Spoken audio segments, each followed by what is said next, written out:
computer. Okay, great. Cool. So February 9th, all community meeting. Continue our second Tuesday community meetings, which has been great. Thanks for folks for coming or for watching the video afterwards.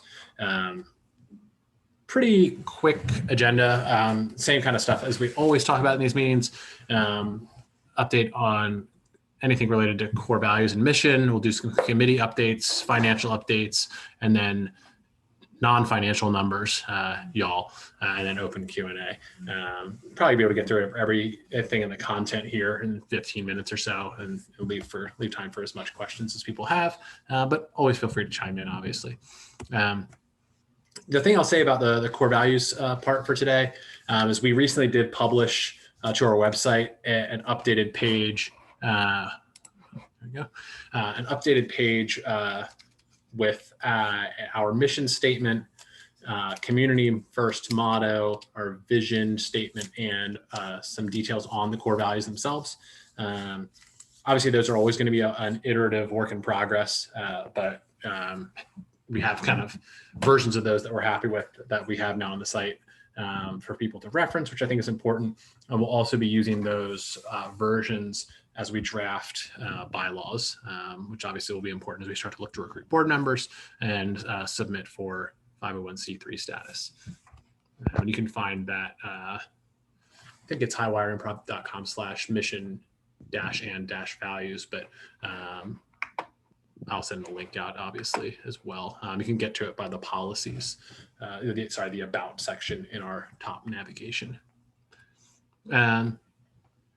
Programming, Brian, you want me to talk to this, or you just want to listen? I'm good. I can do it. Cool. Yeah. So season 2 is live. We're on our ninth day today. We're gonna have 70+ teams and/or shows. The variable being how many new teams get added because of Black Improv Alliance Fridays throughout the season, because that's going to be a moving target, just because Stephanie's going to be continually recruiting teams. We are going strong. 84 straight days, 180+ hours of programming. Excuse me, again, malleable because people keep adding stuff, which is a good thing. Including the last edition was Ghost Party, who will be doing a show, Valentine show this Saturday night at 11. So we have an 11 o'clock hour for the first time all season. And as I referred to earlier, our Black Improv Fridays kicked off last week with Blue programming the Maryland Improv Collective Block Party, which was a huge hit, both quality of show, which we knew would happen, and the number of viewers and the engagement. It was just a really, really good night. We simulcasted it on their channel. And then starting this week, we'll be doing the same with Black Improv Alliance, and it will be simulcast on their Facebook page. More details TBA. So It's great. It's great. And we're seeing more and more teams that are promoting, the out of area teams that have active presences that are promoting, including tonight, No Pants Improv, which started as a group of people from the Hideout, but then expanded to a global team. They're doing their first show tonight for us. Yeah. Awesome. On the marketing side, obviously focus over the last couple of weeks has been to get things set up for season 2, getting all the mechanicals of Facebook posts, Instagram posts, that type of stuff. We have a couple these specialized graphics for the Friday night shows with Mike and with Black Improv Alliance. We're also in the progress of working on merch options, shirts, posters, etc. Hoping to get some of those up this month. David Lustig is working on our season 2 poster, which looks awesome. So good. Definitely a different feel than the season 1 poster, which is kind of the whole idea. We'll have a different artist do each season's posters. And we vainly aspire to have those be collectible items. So you're among the early folks. Enjoy access to season 1 and 2 posters 5 years from now when we're on season 20. And we'll also, the biggest kind of macro focus for us kind of organizationally is for us to work on getting some of our non-social media marketing moving forward. We are cognizant both that we have pretty good coverage and saturation of kind of our awareness online. I think people are starting to be very aware of Highwire Improv. We're getting, involved in a lot of discussion groups and, on a lot of Facebook, group chats, which is great. But eventually we're going to have to start attracting people who don't know about improv already to do improv with us, especially when we start to look at in-person classes, whenever that becomes a possibility. So we want to start putting the work in now to figure that out. So expect us to start working on things like, press, trying to get into event pages, that type of stuff for people who don't already know about the magic and joy of improv.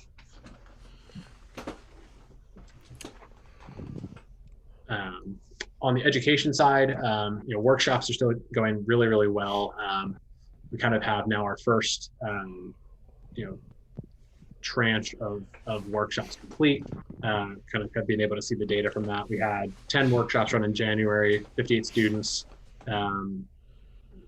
Good numbers in terms of funds into the organization, funds to the instructors, and we've got all of our scholarship kind of options in use and working. We had a really great workshop this past weekend as part of the Black Improv Alliance partnership with Velvet Duke, Velvet Wells, Singing Saturdays, where we had a great setup with unlimited scholarships for Black, Indigenous, people of color improvisers.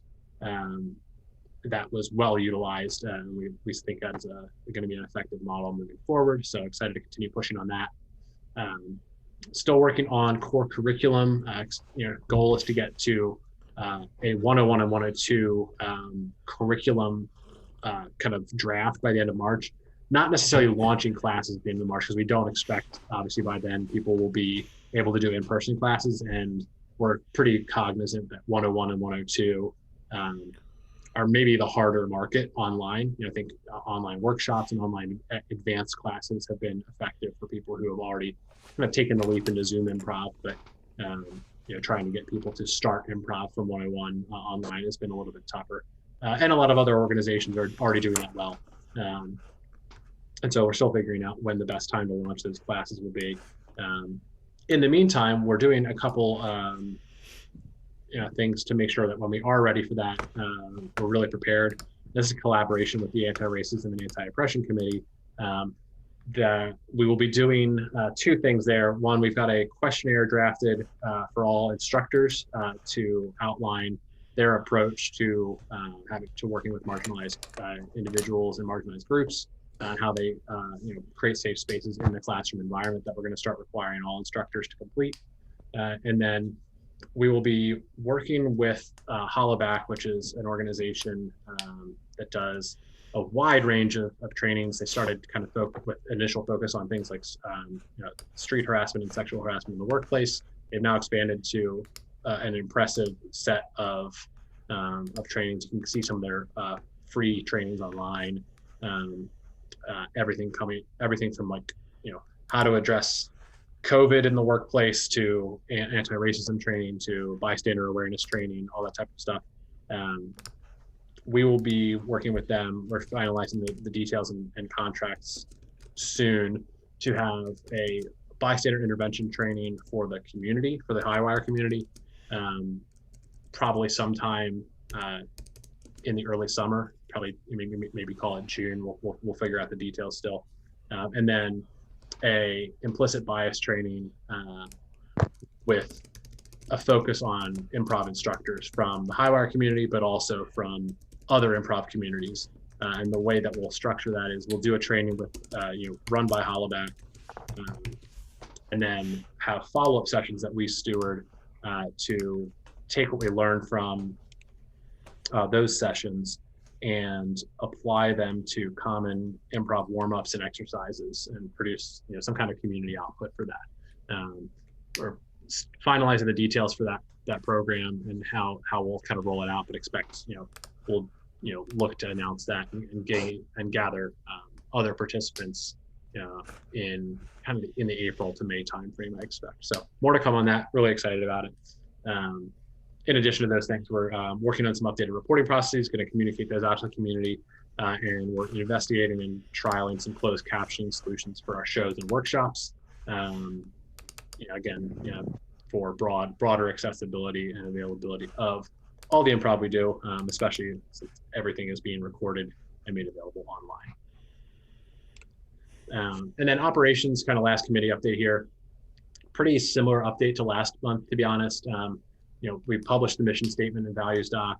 We're working to establish a board selection committee and kind of prepare the bylaws for drafting so that we can file 501c3 and kind of still have an open desire to get some more accounting and financial operations support, probably as part of that board selection process, to be perfectly honest. We don't expect that we need to hire a separate individual necessarily for that. If we find somebody who can fit on the board, align with our values, align with the mission, who happens to have some of those skills, that would be great. That'll go into the board selection committee kind of thinking, obviously. Those are the committee updates. And then January financial details, pretty straightforward. We made money from workshops. We spent some of that money on paying the instructors who led those workshops. And we also paid some money for software fees. The only new thing here is we bought a monthly subscription to Restream. That's what allows us to easily simulcast programming to multiple channels, be that YouTube, Twitch, Facebook, or other, which is a helpful investment for us to get our name out there and also support some of the partnerships we've taken on in season 2. Therefore, our balance is 65,650.09. These will become more complicated and interesting as we start to do more and more things, especially with things like merch and in-person classes and stuff like that. But we want to set the precedent now that we'll just tell you what money we made and what money we spent. It will be a more dense slide someday. And then lastly, kind of growth numbers. Seeing everything kind of continue to go up and to the right, which is great. Facebook followers, Instagram followers, YouTube views, unique views, subscriptions, and then obviously workshops scheduled, all going well. We kind of expect, that there will be kind of peaks and valleys in this, steady growth. We're starting to even see like weekday shows have higher viewership numbers as we have more subscribers and more people kind of aware of us, which is great. But as these things go, you typically have slow and steady growth followed by some kind of spike incited by some amazing show that drives a lot of people to view and then subscribe and stay. And so who knows which show in season 2 that will be, but I'm sure it will be something. But yeah, we're excited to see the steady growth. Obviously, our consistent programming, I think, has been a big factor in that. People know they can come to Highwire every night of the week and see a show, and they can also come back to the YouTube channel whenever it's convenient for them and see a show, which has been really nice and helpful. So feel like we're getting a good signal from the community that's being well received. Lots to do to grow this to be even bigger. And we definitely have kind of our eye set on the monetization goal on the YouTube channel, not necessarily because we want to put ads in our YouTube videos, but because it's an arbitrary marker of success that YouTube puts in front of us to receive 1,000 subscriptions and 4,000 watch hours. We're at about 1,400 watch hours. I don't have that on here, but so we're about 35% of the way there and about 23% there on subscriptions. So we will get there soon. Awesome. I've talked a lot. I just want to jump in on that. Please. With the YouTube subscriptions, since some people on the call hosts push that in the chat. I was watching the competition that Rashid Blue and Ty did up a Bad Dog at where they were competing against this other team, and the host was literally shaming people into liking and subscribing. Like, there's 18 people on here and I've only seen our subscribers go up by 4. I mean, he was just calling people out in a very fun way. Yeah. He was a very engaging host. So I think that if we can just remember to do that, just point it out. If you're watching this, please like the video. It helps more people find us. If you're not subscribed, subscribe. You can help keep up. It'll help you keep up with what we're doing. So just in the chat, and the person who's hosting, if they can do that. Beyond Casey's unbelievable work when she's on. We should just play that at the start of every video.